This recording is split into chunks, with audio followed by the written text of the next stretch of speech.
Hey guys, welcome back to Flying Independence. I know it's been a while since I've published a video.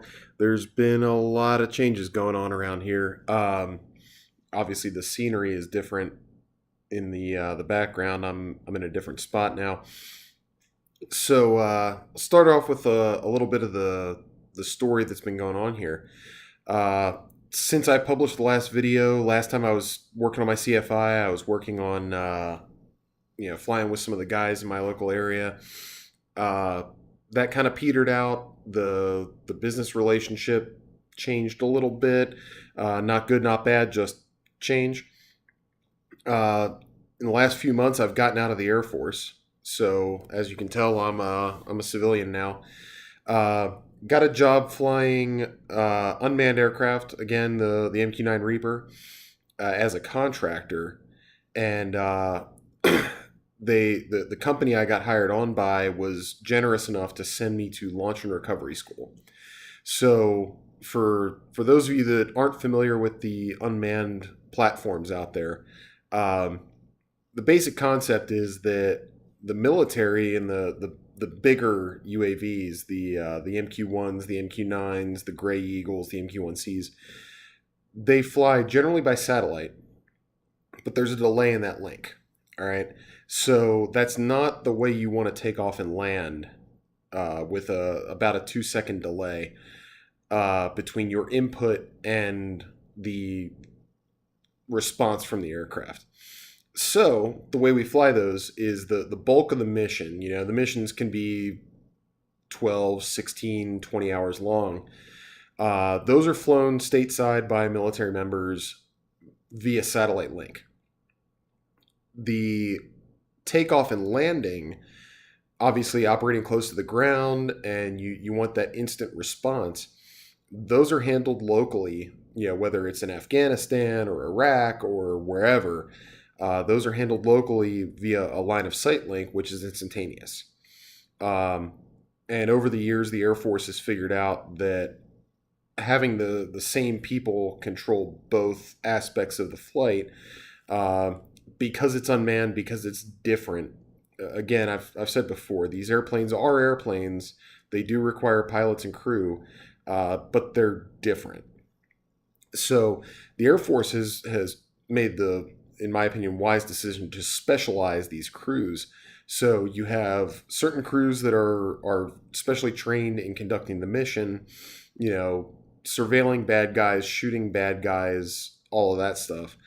And then you have other crews that are more specialized in the takeoff and landing roles.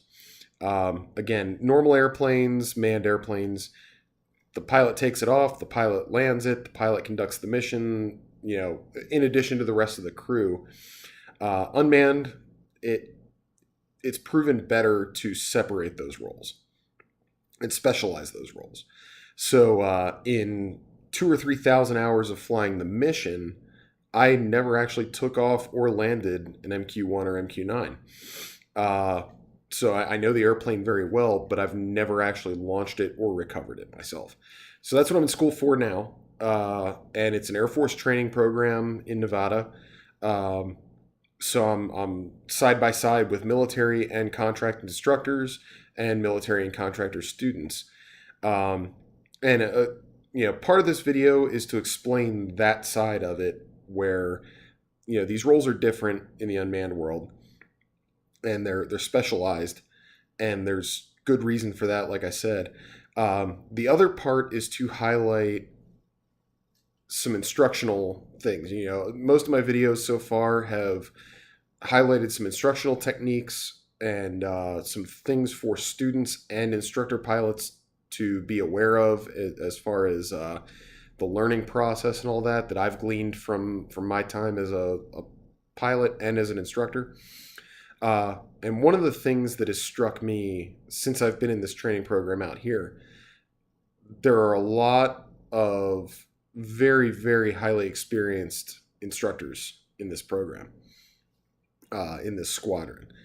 And I'm not going to name names. I don't know these guys well enough to name them on YouTube, but I've seen some extremely high professionalism with some of the instructors that I've flown with just so far. And I'm still basically in the introductory phase. This is an almost 4-month course, and I'm less than a month into it. So one of the instructors that I'd like to highlight, this guy flew with me on, I don't know, maybe my third or fourth simulator ride. I'm still trying to figure out how to fly this airplane close to the ground and not focusing on weapons employment or surveillance. I'm focusing on flying the airplane. This is really bringing me back to my roots as far as learning how to fly an airplane, how to hand fly it, how to land it, how to approach it, how to take it off, how to do touch and goes. Most of the manned world thinks of this as the bare bones basics. This is a specialized piece of at least the large unmanned, the MQ-1s, the MQ-9s. It's a large piece and a specialized piece of that weapon system. So I'm flying with this instructor, and I'm in the seat, and he's critiquing me all the way down, and like I said, this is the introductory portion. So he's coaching me all the way to the ground on every approach. We're doing simulated engine outs. We're doing standard patterns.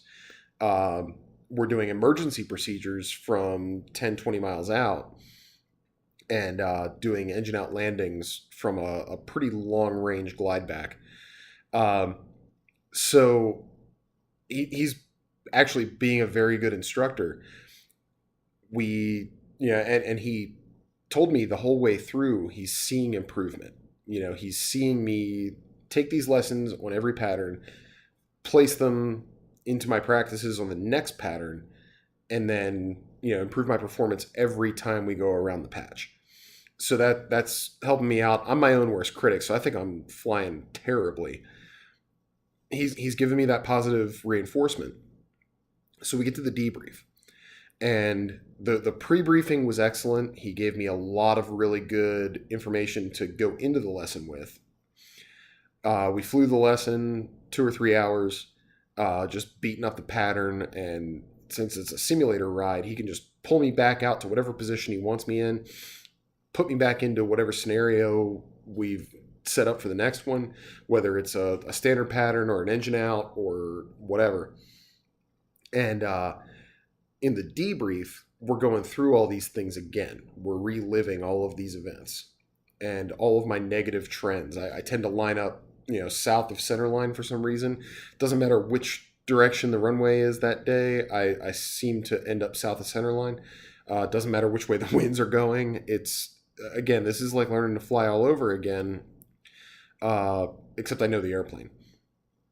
So the most impressive part, and the part I want to drive home here is no matter how much experience you have in a given airframe or as an instructor or as a pilot going through some more training or whatever, accepting feedback is huge. So this instructor pilot has probably been flying airplanes longer than I've been alive. In fact, I'm pretty sure he said something like 40 years experience. I'm nowhere near that old. He's been flying these airplanes, either MQ-1s or MQ-9s, way longer than I have. I mean, I've been in this 6 or 7 years. He's got at least 10 or 12, maybe 15 years of experience in these airplanes.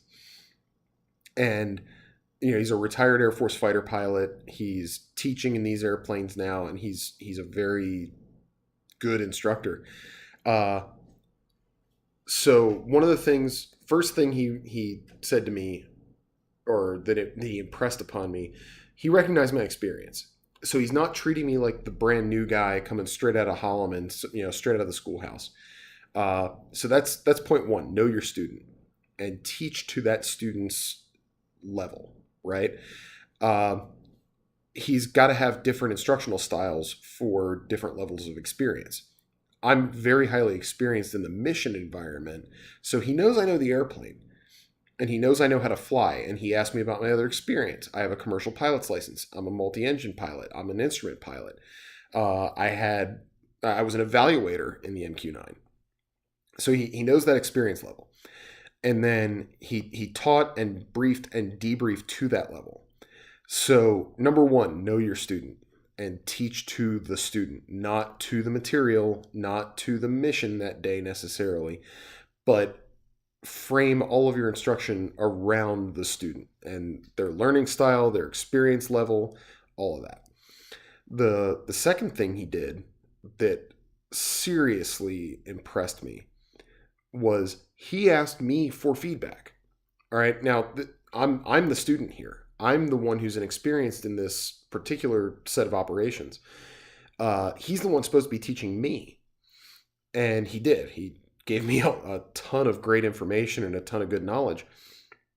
But then he asked me for feedback.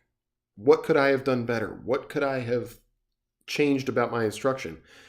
And, because I'm an experienced instructor and evaluator, I was able to throw a few things at him. I said, one of the things was, I said, I felt like every time I caught a mistake and I was in the process of correcting it, you were right behind me saying, hey, correct this.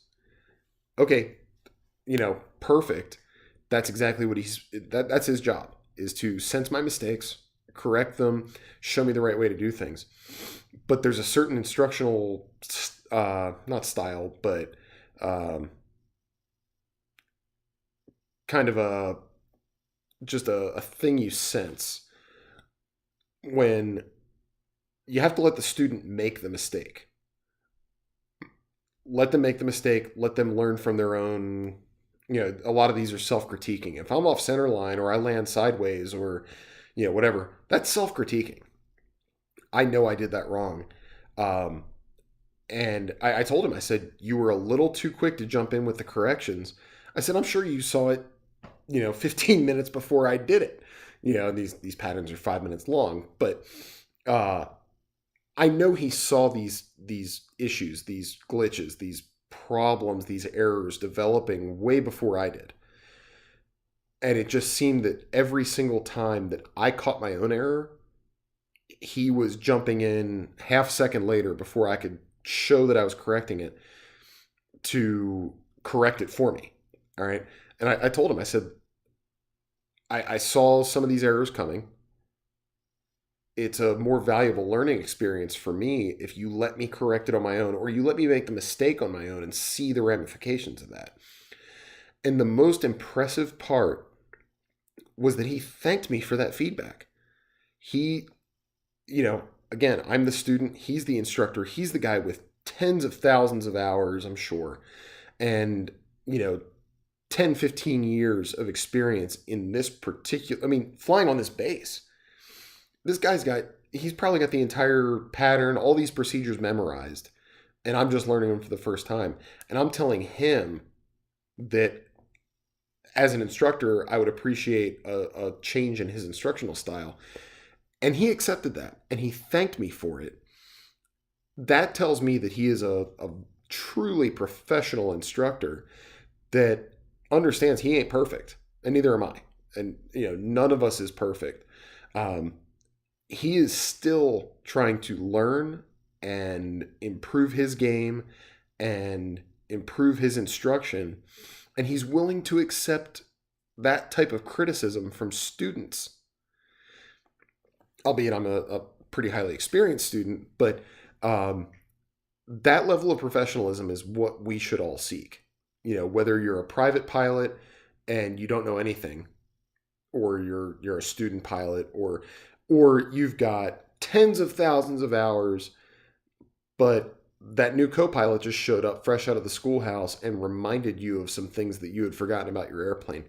Or a new student shows up to your flight school and he's fresher in the books than you are, and that happens to all of us instructors. And corrects you on something or offers you some feedback on something. A lot of instructors, in my experience, are spring-loaded to just crush the student and, oh, you don't correct me, you don't criticize me. No, we all need to be open to that type of feedback, regardless of the experience level of the student. So take that for what it's worth. I hope all of the instructors out there are open to that sort of feedback. Obviously, students, it's tough to give that feedback. It's tough to uh, accept the opportunity from an instructor to criticize them and to give them some hopefully constructive criticism. But please do it. I mean, especially if they ask for it. Uh, but for the instructors specifically, to me, that's the peak of professionalism, is when you can take constructive criticism from one of your own students and use it to improve your game.